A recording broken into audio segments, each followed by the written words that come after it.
我終於入咗嚟新華書店啦！嗱，話說早幾個月之前咧，我咪曾經直播嘅時候經過新華書店呢度，更接近北京南啊，仲有好多呢種小市集啊喺度，譬如賣下嘢飲啦，又或者攞部車仔出嚟整咖啡啦。咦？呢部車咁熟嘅，仲有呢頂帽咧，香港警察啊！不過當然啦，呢啲東西咧喺國內係冇問題嘅，但係如果帶到香港就肯定唔得㗎。攤牌先，聚寶御甲王嗱，我冇記錯啊，1988年開業嘅。Hello， 各位觀眾大家好啊！我而家所在位置咧係中山5路，今日會帶大家去北京路行下嘅。嗱，話說北京路有步行街，大家都知道啦。其實咧喺上2個星期嘅時候啊，北京路通過一啲規劃啦，就南拓嘅，一路往南行，會去到泰康路附近。今日就帶大家去依家嘅北京路睇下，我哋出發啦！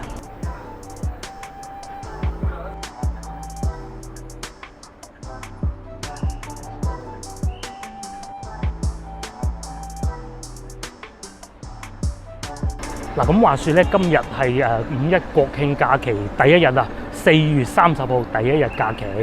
咁咧，啱啱早幾日廣州又重新發現咗疫情喎，咁咧喺文德路嗰邊啊。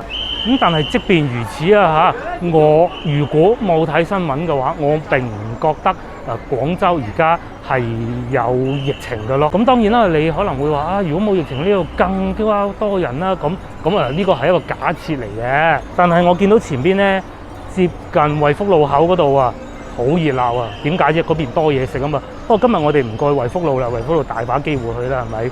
我哋會去前面新華書店睇下。聽講咧，佢重新改造過，而家變到好靚。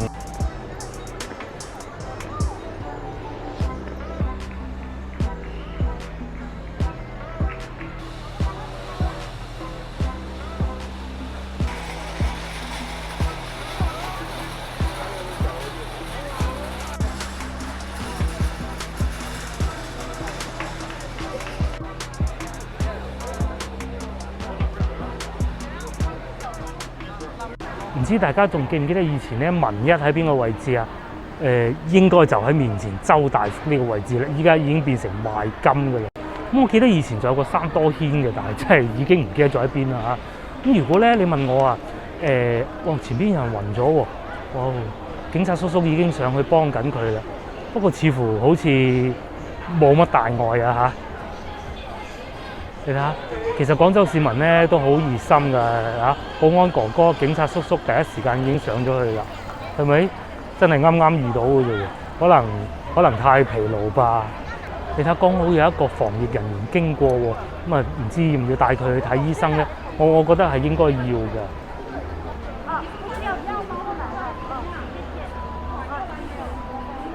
廣州市民咧，其實都好熱情啊，好關心人啊，全部都上去幫佢。咁啊，廢話少講，我哋入去新華書店睇下。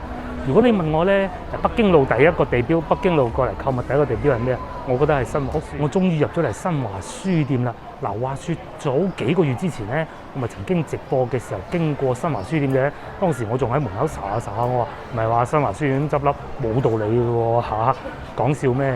咁我而家入到嚟啦，原來當時佢哋係裝修緊嘅，咁啊仲有好多書賣啊！呢個我睇過梅菲定律啊，係咪嗱？梅菲定律、猶太人智慧傳說上邊我都睇過喎。其實我啲人咧睇得書好少啊，咁啱都遇到2本喎。不過有時咧會喺啲電子書上邊睇嘅。其實電子書咧對佢哋紙書衝擊都幾大嘅。仲有呢個明朝那些事第一部，唔知大家有冇睇過呢？我就睇咗少少，就已經睇唔落去啦。佢寫得幾好嘅，但係呢，唔係我嗰杯茶啊！我爸爸呢就好中意睇書嘅，以前佢買落好多書嘅，真係搞笑啊！我曾經試過有一次啊嚇，咁啊，因為以前讀華僑中學嘛，咁啊，冇嘢過嚟逛下啦，咁啊中午竟然喺度撞到我老豆，真係搞笑。哦，仲有呢個電影我就睇過啦，《至暗時刻》啊！阿總統先生擔住口煙，佢哋應該叫首相嘅，係啊。呢本書我想買喎，伊朗4000年啊！經常咧有觀眾喺頻道裏邊問我，如果想去旅行嘅話，最想去邊度？又未去過咧，東南亞基本上已經去齊啦。伊朗其實係一個唔錯選擇。眾所周知，如果我哋中國人要去伊朗咧，其實並唔係太難嘅啫嚇，69蚊一本，翻去睇下電子書有冇啦。咁入到嚟書店嘅門口咧，大多數啊都係呢種關於歷史嘅書啦，譬如話美利堅的民族啦、羅馬史啦，嗱又或者呢種土耳其通史啦、南斯拉夫通史啦。咁其實我咧就最中意睇小説嘅，即係嗰啲科幻小説啊，又或者武俠小説啊，甚至乎係偵探小説都有。等我哋去睇下幾錢。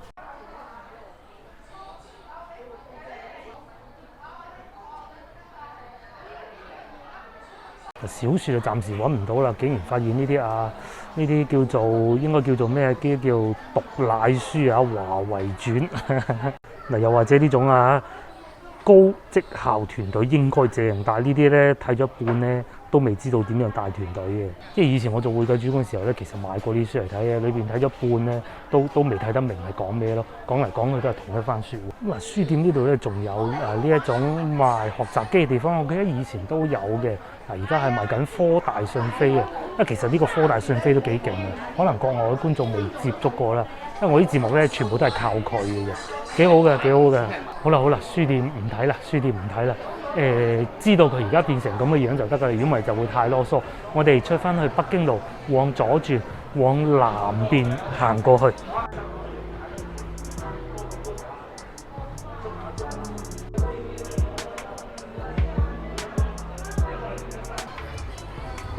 咁我哋繼續往前行，咁前邊咧就係麥當勞啦，同埋廣百百貨。廣百呢個位咧好多年㗎啦，一直往前行咧就係北京路嗰個我應該點形容嘅牌坊嘅地方，佢裏邊會有好多嗰啲水中流水嘅地方嘅。嗱，亦都係呢個千年古樓遺址嘅起點啊！咁話說好多年之前，大概應該係我讀緊初中嘅時候吧，佢哋就喺度發掘咗一啲城牆出嚟啊！有明朝啊、宋朝啊各種嘅城牆喺度。嗱，而喺右邊呢度咧，就係通往大佛寺嘅方向啦。如果係轉左嘅話咧，就係可以穿翻過去天河城百貨嗰個方向。相信大家都有睇新聞啦。咁其實咧喺文德路呢度附近咧，都係有一個確診案例嘅。咁所以咧，我哋越秀區全員驗核酸，我已經驗咗好多嘢，日日都去驗，日日都係排隊。咁只喺我面前呢度亦都有一個人龍係喺度排緊隊嘅。咁入去天河城百貨裏邊驗核酸咁應該幾舒服㗎。同埋咧，據說今日係會落雨㗎，不過可能天氣好又或者廣州市民福大命大完全冇落過雨，咁真係好彩，而且仲係陰天添。大家排隊驗核酸嘅時候咧，一啲都唔辛苦嘅。而且驗呢啲核酸咧，其實邊個都得㗎。只要你係一個正常人啦，有身份證 number 啦，手提電話上邊登記咗啦，你就要可以去驗㗎啦。如果咧有時候我自己都係咁啱經過見到人少喎，咁其實我都會驗一次，又唔使錢嘅，係咪？呢度仲有個打疫苗嘅地方添，不過只可惜我打咗啦。你睇仲有油送添喎。繼續往前行往大南路方向行過去咧，養中街嗰個方向行過去咧，就越嚟越接近南拓步行街嗰部分啦。咁其實我都好想知道，因為原先嗰度係一條馬路嚟嘅，係會有車行嚟行去嘅。咁如果佢整咗之後咧，咁啲車點辦咧？我哋都過去睇下。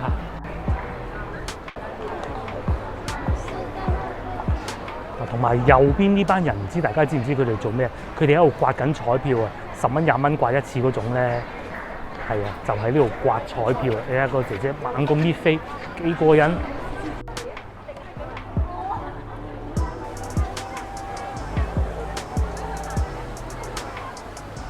好，咁終於嚟到惠福路口啦，因為呢度咧係比較多餐廳㗎，所以咧反而其實比仙樓嗰度更為熱鬧嘅。不過今日我哋就唔過去啦。前邊就係步行街南拓路段啊！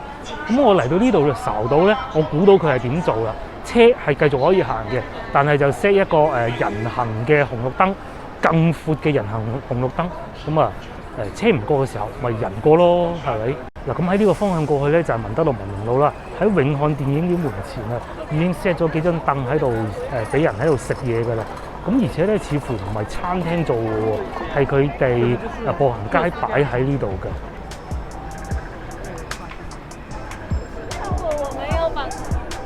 終於嚟到酒店門口，咁啊前邊咧就係我以前細個住嘅地方天馬巷啦，呢度就已經變成步行街啦。哦，佢原來咧喺前邊呢度啊 set 咗好多賣嘢食嘅地方啦，又有地方坐啦。咁然之後咧喺上邊呢個位置啊，我仲記得以前咧係一個好殘好舊嘅舊屋嚟嘅。咁啊當時媽媽都有同事喺嗰度住嘅，咁當然佢已經搬走咗啦。咁啊至於喺呢度轉過去咧，就係以前啊嗰個旅遊巴咧，廣州旅遊巴50蚊坐一日嗰個旅遊巴咧，就停喺呢度噶啦。咁啊前邊咧亦都係另外一個天河城，或者我哋會將佢稱之為養中匯嘅。咁喺呢個巷仔入去咧就係玉帶蠔啦，可以穿翻過去許地嗰個方向啦。我睇下有啲咩食嗱，貓屎咖啡啦，榴蓮忘返啦，同埋呢個兩隻老虎。始終大家都係貪新鮮。呢度咧更熱鬧，雖然賣嗰啲嘢食咧，我覺得會係惠福路過癮啲嘅。咁但係老實講呢邊似乎真係更為熱鬧喎。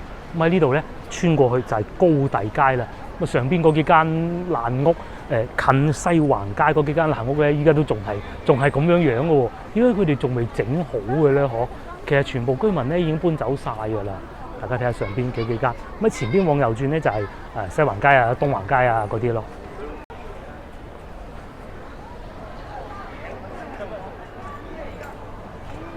你睇下我哋中國人咧都係中意競彩遊戲啊！除咗飲食以外咧，呢度喺度玩射槍打波，打中咗就有禮品送嗰種啊！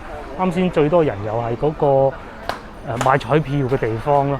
大家中唔中意玩呢啲射槍打波嘅咧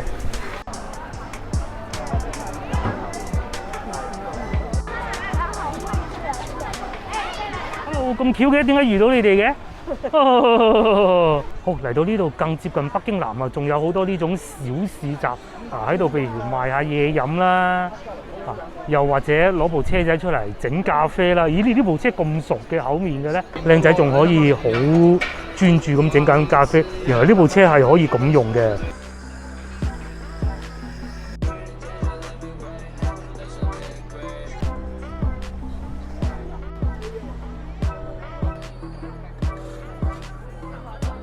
我覺得咧呢部分比前邊嗰啲夾公仔啊、掟波啊嗰啲咧正好多喎。就算唔買都睇下熱鬧啊，係咪？啱先話撞到個女，其實講笑嘅，老婆同個女係約咗佢出嚟嘅。不過咧，依家又唔知佢哋去咗邊啦。香港觀眾對呢啲就應該熟啦。大灣區街頭藝術啊，機場特勤左上角係有一個。哇，仲有好多職員證喎，不過睇上去古天樂嚟嘅。呢度賣啲嘢真係得意啊！咁喺國內應該係冇問題嘅。仲有呢頂帽咧，香港警察啊。不過當然啦，呢啲東西咧喺國內係冇問題嘅，但係如果帶到香港就肯定唔得噶啦。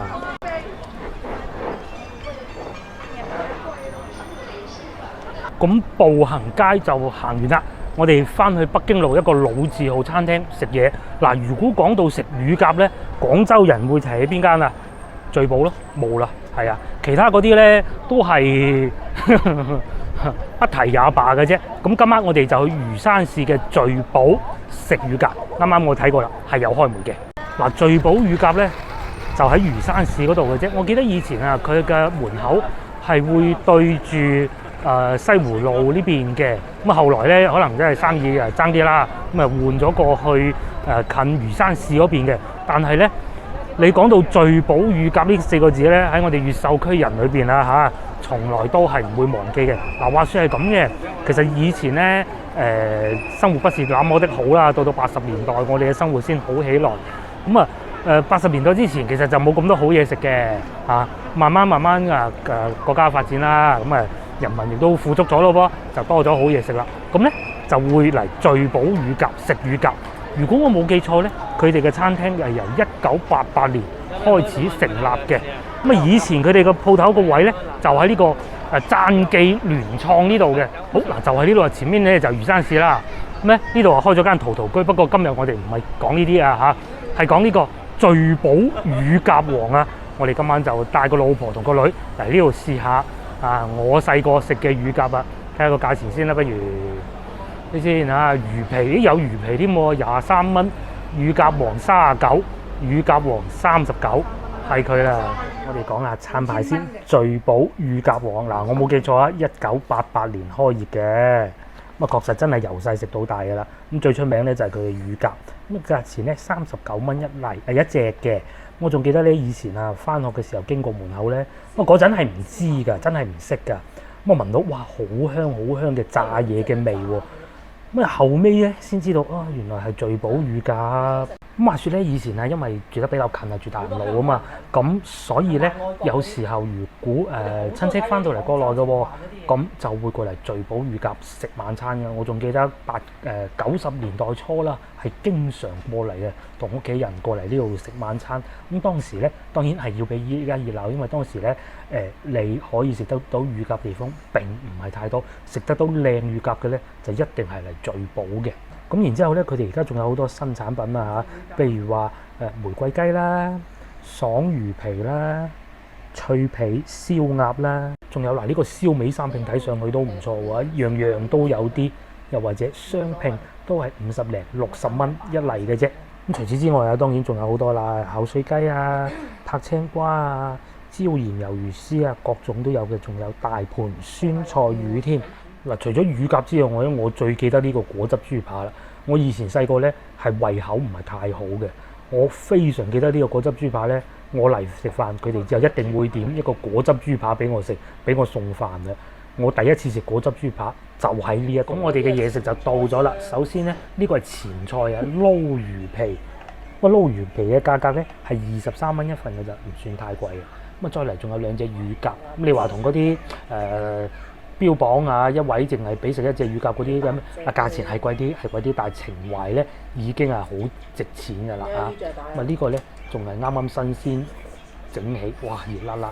呢個係紅燒，呢個係桂香味嘅。我食咗個魚皮先，我試下魚皮嘅味道先。通常魚皮咧就係食爽口嘅，咁啱先老婆試過啦，豉油係甜口喎。呢兩隻嚟，而家3隻嚟。好香啊！嗰啲油，第一個感覺就係啲油好香啦，同埋魚皮咧好爽啊！同嗰啲咩記比起身咧，嗰啲咩記咧以前就好好食，但我對上一次咧就好似冇料咁冇料。果汁豬扒亦都送咗上嚟啦，上菜果然快。咁當然啦，淨係得我哋一台客上菜快，亦都好正常。至於我咧，啱啱試完個魚皮，味道唔錯。試見乳鴿咧。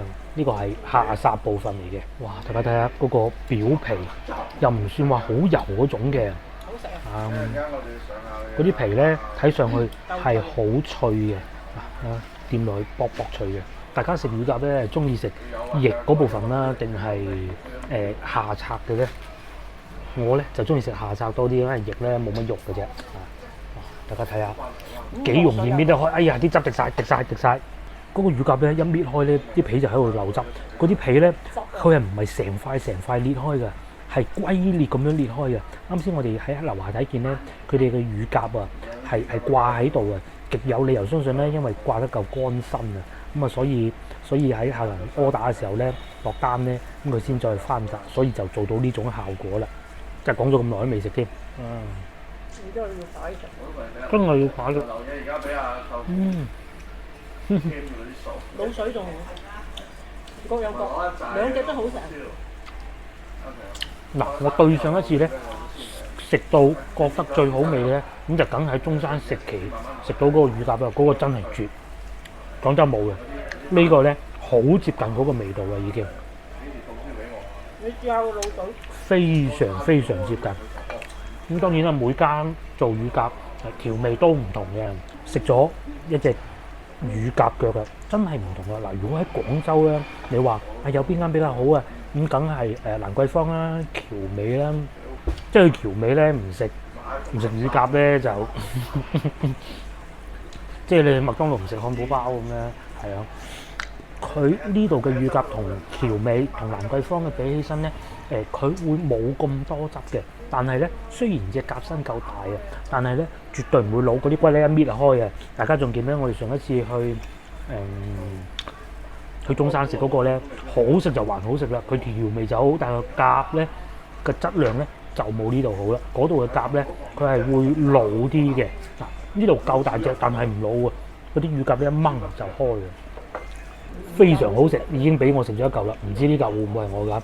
但係喺等緊食嘅時候咧，試下呢個滷水，呢個叫桂花味嘅乳鴿啊！咁啊又整個下殺試下咧。通常咧炸乳鴿咧，就算一啲比較唔在行嘅鋪頭咧，其實都好食，因為你炸嘢啊嘛，炸完之後好多嘢都好食嘅啦。但係如果講到滷水嘅話咧，我食過好嘅咧不多，試下再講咧。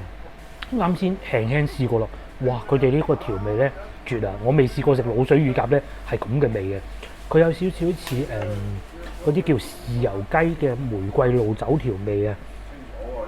用咁樣嘅方法嚟做乳鴿咧，我真係第一次試啊！其實我咧就並唔太喜歡食滷水乳鴿嘅啫，因為梗係中意食香口嗰啲咁啊嘛。但係咧，甚至乎可以講啊，呢個滷水乳鴿嘅做法咧，係幾乎係我食過最好味嘅滷水乳鴿嚟嘅。好，試完乳鴿之後，接落嚟就試下呢個果汁豬扒啦。咁佢嘅價錢咧都唔算太貴啊，42蚊嘅啫。點解我咁講咧？大家睇下嚇，佢個豬扒唔係用嗰種啊，將啲肉咧剁到好碎啊，而係佢咧係真係成件豬扒嘅，只不過外邊咧係會炸咗包咗少少嘅脆漿啦、薄粉啦，咁攞去煎炸出嚟嘅啫。所以其實我覺得咧42蚊咧唔貴嘅。果然啊，就係呢種裏邊咧唔係嗰種拍到好碎好片嗰種豬扒嚟嘅。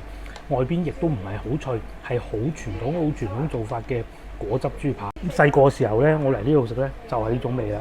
咁後來咧先至我都唔記得去邊度啦，食到另外一種而家大多數餐廳會做法嗰種外邊粉漿會較多嘅豬扒。咁但係粉漿多有個好處咧，就係佢更容易索到嗰啲番茄汁嚇。咁但係唔好處咧，其實就係講得難聽就係慳皮啦嚇。呢度就絕對唔係慳皮嘅。Hello， 我哋食飽飽啦，3個人埋單173蚊，咪有打包每人即時平均消費50蚊，50零60蚊啦，60蚊不到嘅，好好食佢哋啲乳鴿。北京路冇茶位。係啦，而且仲要有一個好重要嘅地方咧，就係原來佢哋係冇茶位，唔收茶位嘅。大家要知道呢度係北京路喎嚇。啱先問咗個服務員姨啦，佢話咧係老細要求㗎，做咗咁多年啦。唔好收茶位啦，係啦，幾好啊嗬！同其他嗰啲大酒店比起身咧，呢度真係好厚道啊，同埋佢啲乳鴿真係好好食。好，咁又完成我哋5·1節假期嘅第一餐美食啦。今日係嚟北京路呢度拍攝嘅，咁啊，大家亦都見到啦，非常之熱鬧。